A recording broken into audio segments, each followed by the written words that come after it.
How to be an Etsy seller VA. So ano nga ba ang virtual assistant? So a virtual assistant is a self-employed worker who specializes in offering administrative services to clients from a remote location, usually a home or office. So sila yung mga nagwo-work from home. Yung mga clients nila is mostly taga-ibang bansa. So kapag virtual assistant ang gusto mong tahagin, you need also to improve your English speaking skills kahit basic lang. Okay, so ito yung mga technical requirements para makapag-start ka. So you need to have computer or laptop, internet connection, microphone, and then webcam. So yung microphone tsaka webcam, optional lang to kasi may mga clients na hindi naman kailangan ng interview. So mga chat lang, ganun. And then, sa internet naman, pwede din namang broadband. Yung mga wireless, ganun. Pero, I suggest na mag-converge PLDT yung Globe, ganun na wired internet connection. And then, sa computer and laptop naman, mas better na gumamit kayo ng mas malaki yung processor, yung ganun, yung mga i5, i6, ganun. Tapos, 8GB RAM, yung mga ganun. Para tuloy-tuloy yung work. Okay. So, pag-usapan naman natin kung ano yung Etsy. Kasi magiging Etsy seller VA tayo. So, ano yung Etsy? So, Etsy is a global online marketplace where people come together to make, sell, buy, and collect unique items. So, ipapakita ko sa inyo yung kung ano yung Etsy. Okay, so ito yung Etsy. Okay. So, online marketplace siya. International or global. Globally. So, pwede tayong mag-sell dito ng mga, so para siyang Shopee, ganun. Parang Amazon, Shopee, ganun. Pero naka-focus lang sila sa mga unique items or handmade or yung mga vintage, ganun. So, pwede tayong mag-sell dito ng mga digital products kagaya nito. So, yung mga digital products, ito lang yung mga downloadable images. Kagaya nito, ito is t-shirt designs. So, binibenta lang nila ito ng 87 pesos. Pero digital siya. Walang makukuha yung buyer ng physical product. Ida-download lang nila yung designs na to. Pwede rin tayong magbenta dito ng mga services kagaya nito, yung ikaw yung gumagawa ng logo. Ayan, custom logo. Pwede rin tayong magbenta ng mga handmade jewelries kagaya nito. Isa din na pwede nating ibenta is yung mga dropshipping blank products kagaya nito. So, kung ito yung Printify, so isa siya sa mga hundreds of print-on-demand suppliers sa US. So, marami, pero ito yung common na ginagamit ng mga sellers. So, ito is mga blank na products. Meron silang mga t-shirts, hoodies, sweatshirt, ganyan, shoes. Merong accessories and home and living, mga ganyan. And then, meron na din silang mga pang beauty, coffee, supplements, ganyan. So, for example, itong t-shirt. So, ito, kung gusto mong mag-sell ng t-shirt na hindi mo kailangang i-ship from Philippines to US, kasi mostly mga buyers is mga taga-US, mga taga-ibang bansa. So, para makamenos ka sa shipping and mas malaki yung kikitain mo, gumamit ka na lang ng mga dropshipping print-on-demand na supplier. So, for example, itong t-shirt na to, so, magdi-design ka lang or mag-upload ka lang ng design dito. So, for example, ayan. So, hanap tayo ng design na babagay. Ayan. So, ilalagay mo lang yung design mo dyan. And then, pwede mo na tong event. Nakakonect na kasi to sa Etsy mo. Kaya, pwede mo na tong ibenta sa Etsy. Ganon. So, example nito is yung mga ganon. Pwede ka rin magbenta ng mga custom or yung personalized na print-on-demand products kagaya nito. So, magsisend lang sila sa'yo ng photos and mga names, ganun. Tapos, yun yung gagawin mo ng design. Pwede rin ng mga, personalized canvas. Yung magsisend lang sila ng photos sa'yo. Tapos, ayun, yung Printify na yung mag-ship nung order nung buyer. Ganun. Okay, so, yun yung Etsy. So, yung sa akin, yung ituturo ko sa inyo is yung print on demand. Kasi mostly, clients natin, mga nagpa-print on demand or yung mga digital, ganun. So, ituturo ko yun sa next na videos natin. So, ito lang, mga walkthrough lang to para alam nyo yung kabuuan ng pagiging Etsy seller. Etsy seller VA. So, may dalawa kayong options na pwedeng gawin dito sa course na to. It's either maging Etsy seller ka or maging Etsy seller VA ka. Pero, I suggest na yung dalawa na. Pero, unahin mo muna yung pagiging Etsy seller. Maging Etsy seller ka muna para mas maintindihan mo yung services na ibibigay mo sa clients mo. Kasi ako nag-Etsy seller muna ako eh. Hindi ko pa nga alam na may mga clients pala na naghahanap ng mga VAs sa Etsy. Kaya, mas magandang mag-Etsy seller muna kayo. Aralin nyo yung Etsy, aralin nyo itong print on demand or yung digital, or kung may skills kayo na pwede nyong ibenta, i-try nyo. Okay, so ito yung mga ginagawa kadalasan ng mga Etsy seller VA. So, ito, they helps with product listing. It's either digital or physical man yan. So, kung magiging seller kayo, malalaman nyo to kasi maglilist kayo ng sarili nyong products, diba? So, at least, alam nyo na. Yung Etsy SEO, pag-aaralin din natin yan. Etsy Ads Optimization, yung paggamit ng ads ng Etsy. Canva designing, and then, yun, yung Printify, tsaka Printful listing. Ayan. So, hindi lang to yung matatakal natin dito. Marami pa. So next na, after nyo mapanood lahat ng videos na yun, so mag-create na tayo ng mga Upwork profile nyo, Upwork account, and then OLG account. So, dito tayo mag-a-apply. So, ituturo ko din dito kung paano mag-apply sa Upwork and sa OLG. Okay, sample jobs. Okay, magpapakita ako dito ng mga sample jobs na ginagawa ko ngayon. Okay, ito yung mga client ko ngayon. Okay, so may client ako. Okay, so share ko sa inyo. So, Karina yung pangalan.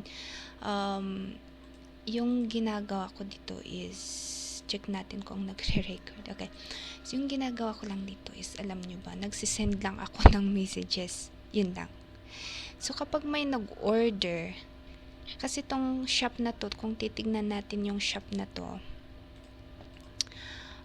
yan. So, meron na siyang 9,000, diba? 9,000 sales siya. Ang ginagamit niya, Printify. Yung print on demand supplier niya is Printify. So, mga t-shirt, mga sweatshirt, ayan. Ayan. So, ang ginagawa niya, nagde-design lang siya ng mga t-shirt. And yun, yung orders niya. So, ang ginagawa ko dito is nagsisend lang ako ng mga messages kapag may mga bagong orders. So, for example, nag-order to. Isisend ko lang tong ito yung, "Hi Alison, I appreciate you." Ito lang naka-save na dito. So, may welcoming ako. Ayan, lalagyan ko lang ng name doon. Tapos, isisend ko na yung kapag na-ship na yung product, ito na naman yung isisend ko na naman tong message na to. And kapag na-deliver, ito na naman. Yan lang, di ba? So, very flexible siya. Kapag natapos ko, and then, natapos na. So, ganun siya. So, nagsisend lang talaga ako dito ng mga, tapos nagfo-fulfill ako ng orders. So, ito yung isang job ko na natapos ko, kakatapos ko lang. So, ang pinagawa ni client is nagbigay siya ng mga designs. Tapos, i-upload ko siya dito sa Printify account niya. yung ginawa namin product is canvas. So, canvas art. Ayan. So, ako rin yung nag-upload dito. I-upload nyo dito. Lalagyan nyo ng title with SEO. Dapat optimized. Okay? Yun yung ituturo ko sa inyo. And then maglalagay ko ng description. And then sa images, ako rin yung gumawa ng mga mock-ups na to. Ayan. So, ituturo ko lahat yan sa inyo. And then, ayan. Okay. So, kung anong room yung pwedeng isabit yung canvas. And then, yun. Tuturuan ko rin kayong gumawa ng tags. Ayun, mga yun. So, ang ginawa ko dito, nag-upload ako ng 47 arts. Ayan. Ayan. In-upload ko siya dito. Tapos, gumawa ako ng mga images, ganito mock-ups. So, medyo matrabaho siya. Pero, at least, masaya naman si client. Ayan. So, ang ginagawa lang natin is mag-upload dito sa Printify. Pare-parehas lang. Duplicate lang, ganun. So, for example, papakitaan ko kayo. Okay. So, i-copy ko lang yun. Tapos, i-delete ko yung art. And then, maglalagay ako ng art. Okay. For example, ito. Ayan. So, dapat alam nyo rin kung ano yung magandang gawin dito sa art. Kasi baka maputol nyo yung centerpiece, yung magandang view niya, di ba? Tapos, yung gawin natin is gawin nating black yung surroundings. Ayan. Di ba? Ganyan. And then, save product. Ayan. Ayan, isi-save lang natin siya. And then, gagawa na tayo ng titles and descriptions. And then, ipapublish natin siya. So, syempre, pag na-publish natin siya, mapupunta siya dito sa Etsy. Ayun. So, and then, edit lang natin. Lagyan natin ng mga images. Ganyan, mga mock-ups. Okay, so, yun yung isa sa mga jobs ko. Okay, so, yun lang muna. And then, ang next na tatalakayin natin is yung rate. Okay. So, rate, guys. Okay. So, sa rate ng job na to is depende. It's either per hour or per project. So, sa akin kasi, nag-start ako per hour siya. $3 per hour yung pinakamababa. And then, per project, ito naman is kapag may mga client na medyo yung budget, hindi nila kaya ng per hour, then, pwede kayong mag-offer ng per project na lang para mas makamenos ka, ganun. Per hour kasi na tatrack lahat yung ginagawa mo, baka matrack din yung kahit sa pag-loading ng PC mo, matatrack yun sa sa time Okay, so rate. So bibigyan ko kayo ng hint. Andito punta tayo sa Upwork. Okay, try na check lang natin baka hindi nagre-record. Okay, so dito sa Etsy, search ko dito sa Upwork, search ko lang yung Etsy, tapos ito yung mga lumalabas, no? So entry level, kapag mag-apply kayo, always entry level muna. Mag-start kayo sa entry level. Okay, so ito, ito per project siya kasi may budget siya, $250. So, ang gagawin mo lang daw is, ayun, so, dapat may experience sa Printful. So, ituturo ko yung Printful na yan. Knowledge sa Etsy. May attention to detail, organizational skills, and strong communication skills. Okay. So, expertise entry. Tapos, duration under 1 month. So, pwede to sa mga beginners talaga. Yun. Do you understand that the rate is 20? Ito, yung rate niya is 20 per product pushed to Etsy from Pitfall. Okay. So, ang rate niya daw is 0.20. So, that is 55 ngayon yung 11 pesos per product daw. Yung gagawin niya daw is maggagawa daw siya ng mga ganito lang mga listings. Tapos isa-submit lang niya sa Etsy. Yun lang is 11 pesos na yung makukuha niya. Paano kung mabilis kang gumawa ng ganito, 'di ba? So at least sa isang araw pwede kang maka 100 na printful listings. Okay. And then how do you create? Ayan. Okay. So yun. Okay, next naman natin tingnan pa tayo. Okay? So ito naman digital products siya. So wala siyang nilagay na rate, pero entry level siya. Ito yung hindi sila sure sa rate nila, sa budget nila. So, pwede mo silang offeran na, okay, gagawin ko yan for $3 per hour, ganun. So, dapat alam nyo ring mag-Canva, or mga, mga graphic designer tool, graphic design, ganun, yung mga tool na pang graphic designs, ganun, like Canva. At least Canva or Photoshop. Okay, yung mga yan. So, mostly, I suggest na $3 per hour kayo mag-start. And then, kapag alam nyo na yung ginagawa nyo, and pwede na kayong offer ng higher rates. Okay? So, per month, siguro mga nasa 35 to 60,000 a month yung pwede nyong kitain kapag mga beginners kayo. Okay.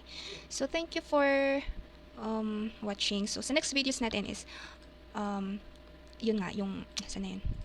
Yung i-share ko sa inyo kung ano yung mga ginagawa talaga. So, please subscribe and see you sa next videos natin. Okay, thank you. And please, if you have comments, if you have comments or gusto niyo questions, ganun, just punta lang kayo sa comment section and lagay niyo dun para masagutan natin sa next videos natin. Okay, thank you.